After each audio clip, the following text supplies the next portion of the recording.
J'espère que Benjamin Netanyahou brûlera en enfer de la même façon que ses enfants palestiniens et leurs familles ont brûlé.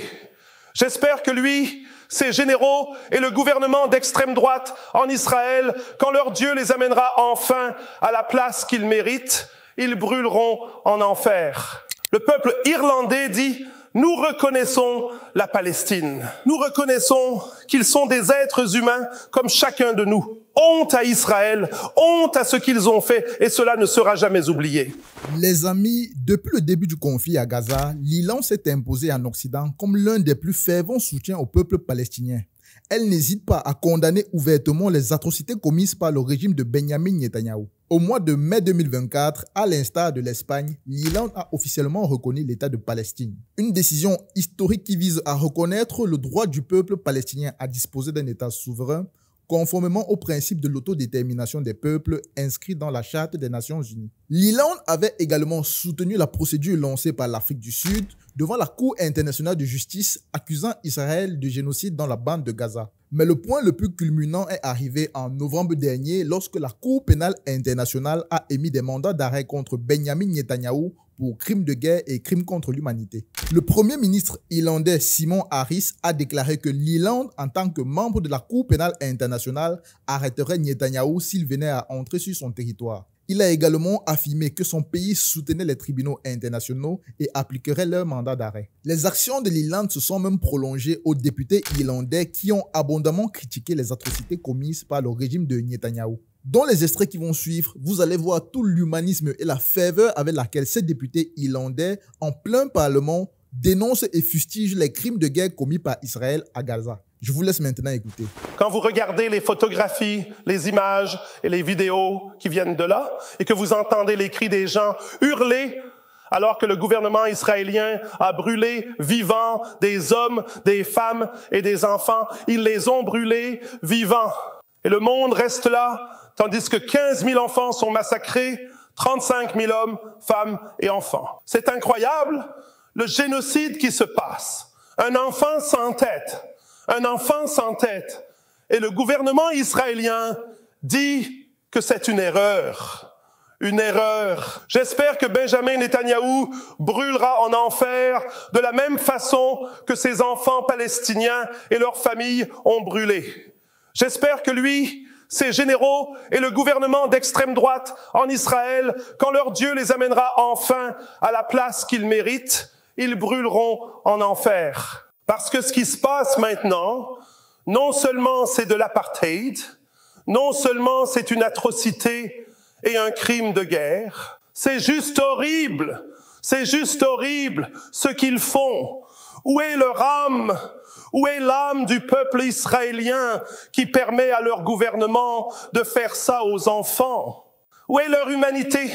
Le peuple israélien, le peuple juif, après tout ce que le peuple juif a souffert au fil des décennies, qu'ils permettent à leur gouvernement de faire cela à d'autres êtres humains, des êtres humains. Mais aux yeux de Netanyahou et de son gouvernement israélien d'extrême droite, les Palestiniens ne sont pas des êtres humains. Mais aujourd'hui, vous entendez, le peuple irlandais dit: nous reconnaissons la Palestine. Nous reconnaissons qu'ils sont des êtres humains comme chacun de nous. Honte à Israël, honte à ce qu'ils ont fait, et cela ne sera jamais oublié.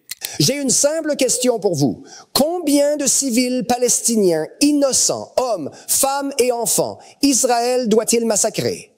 Combien de crimes de guerre Israël doit-il commettre? Combien de morts et de destructions Israël doit infliger sur le peuple de Gaza et de Palestine avant de demander et d'imposer des sanctions à Israël et d'expulser l'ambassadeur israélien de ce pays et de demander le renvoi immédiat d'Israël devant la Cour pénale internationale pour crimes contre l'humanité et crimes de guerre. Parce qu'aux yeux du monde, par leur propre aveu, Israël commet des crimes de guerre. Ils l'ont déclaré publiquement. Ce n'est pas une question d'opinion. Ils ont déclaré leur intention de forcer par la menace de bombardement militaire plus d'1 million, et il s'agit maintenant de bien plus d'1 million de Palestiniens à quitter leur maison dans le nord de Gaza et de les nettoyer ethniquement. Un crime contre l'humanité. Ils ont déclaré publiquement, et l'ont fait sous les yeux du monde, l'intention de refuser à 2 200 000 personnes l'eau, l'électricité, les médicaments, les équipements de sauvetage, et ils le font. Et chaque minute, des enfants sont abattus par leur artillerie, leur bombardement incessant de complexes résidentiels, d'hôpitaux, d'écoles, d'infrastructures civiles. Ils continuent encore et encore. Et vous ne faites rien. Des paroles d'inquiétude, mais aucune action pour les rendre responsables. Et ce sont clairement des crimes de guerre prémédités et un génocide. Génocide. Nous avons des personnes juives aux États-Unis et au Canada, dans le monde entier et en Israël, appelant cela un génocide. Des chercheurs, des universitaires disent que c'est génocidaire. Laissez-moi vous citer quelque chose. Un général israélien, citation, « Les animaux humains doivent être traités comme tels. Il n'y aura pas d'électricité et pas d'eau. Il n'y aura que des destructions. » Yoav Gallant, un ministre, dit que nous combattons des animaux humains. Nous allons, je cite, « agir en conséquence ». Nous allons supprimer, je cite, « toutes les restrictions pour les forces de défense israéliennes ». Smotrich, un autre ministre. Il n'existe pas de Palestiniens. Le président d'Israël se réfère au peuple de Gaza et dit qu'ils sont tous responsables. Avant le 7 octobre, Netanyahou s'est présenté devant l'Assemblée générale de l'ONU avec une carte d'Israël qui avait supprimé toutes les références à la Palestine. Netanyahou a fait une déclaration claire de l'intention de détruire le peuple palestinien et de voler tout Israël. 6 000 Palestiniens tués entre 2008 et avant. 7 octobre. Des milliers de Palestiniens en détention administrative sans procès. Quand allez-vous dépasser les mots de préoccupation et imposer des sanctions et expulser l'ambassadeur israélien de cet état d'apartheid meurtrier? Je ne veux pas voir de personnes innocentes être tuées au Moyen-Orient, et je ne pense pas que vous le vouliez non plus. Vous avez spécifiquement mentionné le peuple palestinien. Je l'étendrai aussi au peuple israélien que vous n'avez pas mentionné. Les Israéliens innocents ne devraient pas être tués, ni par le Hamas, ni par aucun groupe armé palestinien, et aucun de nos propres citoyens ne devrait être tué non plus. N'oublions pas une de nos propres citoyennes, une citoyenne irlando-israélienne.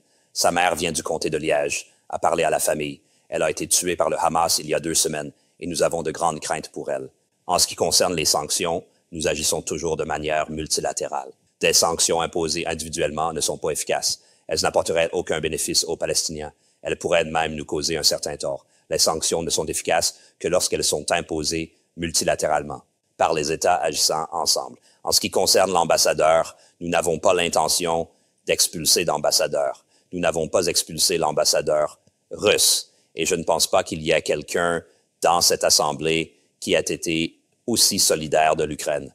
C'est une bataille pour la liberté, comme je l'ai. Mais nous avons pris une position très particulière, à savoir qu'il est important de garder une certaine ligne de communication ouverte. Et c'est pourquoi nous avons des ambassadeurs. Si vous expulsez un ambassadeur ou fermez une ambassade, la seule ligne de communication est de ministre à ministre ou de secrétaire général à secrétaire général.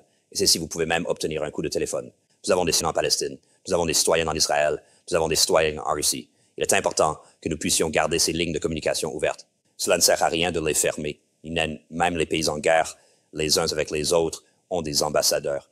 C'est pour cette raison évidente. En ce qui concerne ce qui se passe à Gaza, soyons très clairs. L'avis du gouvernement irlandais est que la punition collective est injuste. Les civils innocents et les habitants de Gaza ne devraient pas être soumis à une punition collective. C'est mal. La prise d'otages est mauvaise et ils devraient être libérés. Il n'est pas acceptable de cibler les infrastructures civiles. Nous avons été très clairs à ce sujet depuis le début et nous continuerons de l'être. Nous utiliserons notre voix au niveau européen et au niveau de l'Union européenne autant que possible. Député, vous êtes entièrement sincère dans vos opinions et je sais que vous avez fait campagne sur ces questions depuis très longtemps. N'oublions pas quel est également l'objectif du Hamas. L'objectif du Hamas est la destruction d'Israël. C'est mettre fin à l'existence d'un État juif qui a été établi par l'ONU il y a 75 ans. C'est mettre fin à cet état du fleuve à la mer. N'est-ce pas un génocide aussi? Tout d'abord, je suis horrifié par chaque décès. Mais le monde est responsable de ne pas dénoncer la réalité du régime israélien. C'est un régime d'apartheid. Il a été établi sur la base du nettoyage ethnique. 750 000 Palestiniens. Il s'est maintenu par le nettoyage ethnique continu des Palestiniens, jour après jour, à Jérusalem-Est, à travers la Cisjordanie, partout. Même là où il n'y a pas de Hamas. Je veux dire, j'ai vécu là-bas. Au début de la première intifada palestinienne, en 1987, il n'y avait pas de Hamas. Les jeunes se sont soulevés parce que leur avenir entier leur avait été volé. Ils subissaient une oppression féroce de la part du régime et de l'armée israélien, et ils se sont révoltés. Il n'y avait pas de Hamas. L'OLP n'était même pas dans le pays. Ils étaient à Tunis, et Israël les a rencontrés avec brutalité. Avec des meurtres, avec la détention administrative, avec le nettoyage ethnique, et ils ont continué cela jour après jour. Et pourtant, votre gouvernement refuse même de les qualifier de régime d'apartheid. Vous refusez de reconnaître le nettoyage ethnique, les crimes de guerre. Une organisation de défense des droits humains, après l'autre, a supplié et fait appel à vous et au gouvernement européen pour qu'ils les tiennent responsables, pour mettre fin à leur impunité. Le monde leur a donné la permission de commettre les actes de sauvagerie qu'ils font maintenant, et ils sont responsables des crimes dont nous sommes témoins. Si nous voulons mettre fin au meurtre, nous devons tenir Israël responsable de ces crimes. Député, je crois que l'Irlande a un rôle à jouer pour essayer d'apporter la paix, la justice et l'ordre au Moyen-Orient. Et cela signifie travailler avec nos collègues de l'Union européenne, persuader les États-Unis, travailler au niveau des Nations unies pour essayer de promouvoir une nouvelle initiative de paix, pour promouvoir une solution à deux États. Être absolutiste d'un côté ou de l'autre diminue notre influence. La seule influence que nous ayons est d'essayer de bâtir des partenariats avec l'Union européenne, avec les États-Unis, avec d'autres pays du Moyen-Orient, comme l'Égypte, par exemple, la Jordanie et d'autres, le Liban, avec qui nous avons des relations, et à l'ONU pour pousser pour une nouvelle initiative de paix qui peut faire ce que je crois être encore à peu près possible, à savoir l'établissement d'une solution à deux États. Un État palestinien aux côtés d'Israël, sûr, et espérons qu'avec le temps, puisse avoir des contacts normaux et des relations économiques normales. Je comprends que votre point de vue est différent, qu'il ne devrait y avoir qu'une solution à un seul État, mais je pense que quiconque regarde ce qui se passe peut voir pourquoi cela ne serait pas viable et pourquoi cela ne durerait pas. Voilà les amis, nous sommes parvenus au terme de cette vidéo. Dites-moi en commentaire ce que vous pensez de la posture courageuse de l'Irlande qui déteint fortement avec le silence complice de la grande majorité des autres pays d'Occident. Partagez vos avis dans les commentaires et n'oubliez pas de liker cette vidéo, de vous abonner pour ne manquer aucune de mes prochaines publications. On se donne rendez-vous à la prochaine vidéo. D'ici là, portez-vous bien. Bye.